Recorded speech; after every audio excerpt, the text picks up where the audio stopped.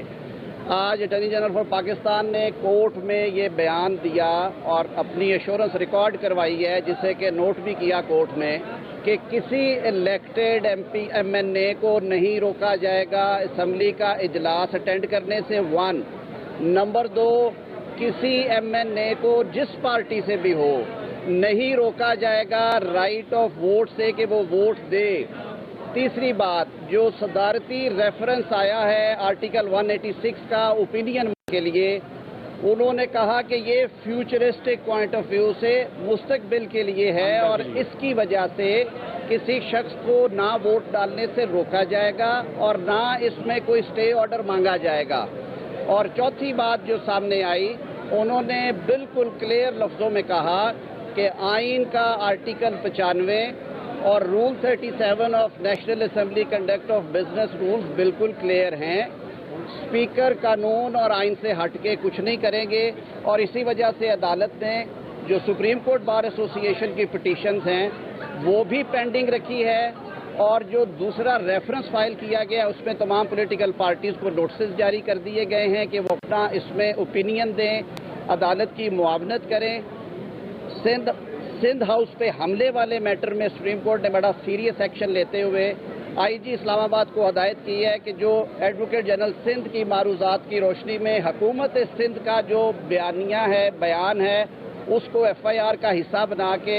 اس کے مطابق تفتیش کی جائے۔ تو اس سے زیادہ میرے خیال میں سب جوڈس میٹر ہے وہ ہو رہا ہے۔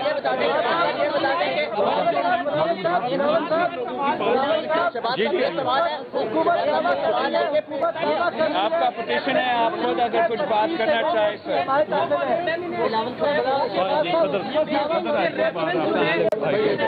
بھائی بات کریں بات کریں بھائی،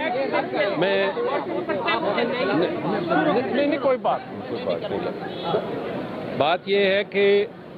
سپریم کورٹ بار ایسوسی ایشن، آج ہائی کورٹ بار ایسوسی ایشن کے پریزیڈنٹ اکبر ڈوگر صاحب، وائس چیئرمین پنجاب بار اسلام آباد بار کونسل، تمام ہمارے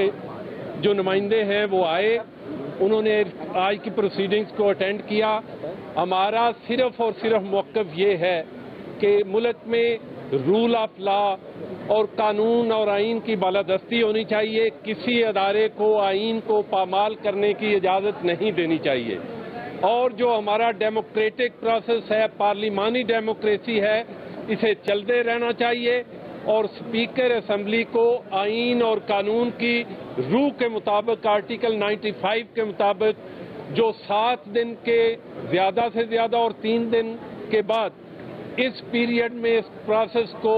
جاری رکھنا چاہیے تھا۔ اسی لیے آج صبح بھی میں نے بات کی، اور جو یہ ابھی نوٹیفیکیشن آیا ہے، میں یہ سمجھتا ہوں کہ یہ ایک روم پرووائڈ کرے گا کہ آنے والی اگر کوئی بھی گورنمنٹ ہے تو کل کو آرٹیکل 6 کی امپلیمنٹیشن اور اس کی اپلیکیشن کے لیے بھی رجوع کیا جا سکتا ہے۔ اس لیے ہیونز فال کریں،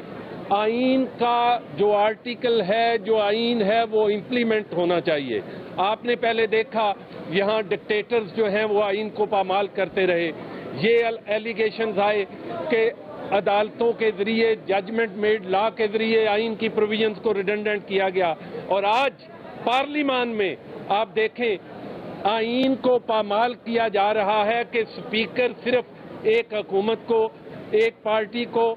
صرف اور صرف سپورٹ کرنے کے لیے وہ آئین کے آرٹیکل 95 اور 54 کو باقاعدہ طور پہ ریڈنڈنٹ قرار دے رہے ہیں۔ اس لیے میں سمجھتا ہوں کہ ہم عدالت عظمیٰ کے سامنے ایک نیوٹرل چیز آئین کی بالادستی کے لیے لے کے آئے ہیں، اور انہوں نے جو آج حکم دیا ہے کہ یہ آرٹیکل جو 63A کا، میں نے اس لیے عدالت عظمیٰ سے استدعا کی کہ موجودہ صورتحال میں یہ گھوڑے کے سامنے کارڈ رکھنے کی ایک کوشش ہے، یہ اس لیے کہ جب تک آرٹیکل 63A جو ہے وہ پرووائڈ کرتا ہے کہ جب تک کوئی بندہ اپنا رائٹ آف ووٹ اس پالیسی کے ایکسرسائز کرتا ہے تو ڈیکلریشن آئے گا وہاں کے پارٹی ہیڈ سے، اس کے بعد الیکشن کمیشن اس کو کنفرم یا ڈس ایگری کرتا ہے تو اس کے خلاف رائٹ آف اپیل ہے، اور یہ آئینی جو پٹیشن جو ریفرنس ہے یہ اس آرٹیکل 63A کی نفی کرتا ہے. جب تک رائٹ آف اپیل آئے گا اس پہ فیصلہ ہو جائے گا. لیکن جناب چیف جسٹس صاحب نے اس کوائری پہ سبمیشن پہ فرمایا کہ چونکہ یہ ریفرنس پریزیڈنٹ آف پاکستان نے بھیجا ہے اس لیے ہم آئینی طور پہ اس کو نیگیٹو یا پازیٹو فیصلہ دینے کے پابند ہیں. لیکن انہوں نے بالکل یہ بات ٹھیک فرمائی. لیکن ہماری جو انہوں نے کہا کہ آپ کی یہ سبمیشن جو ہے at the time of hearing of reference. Thank you very much.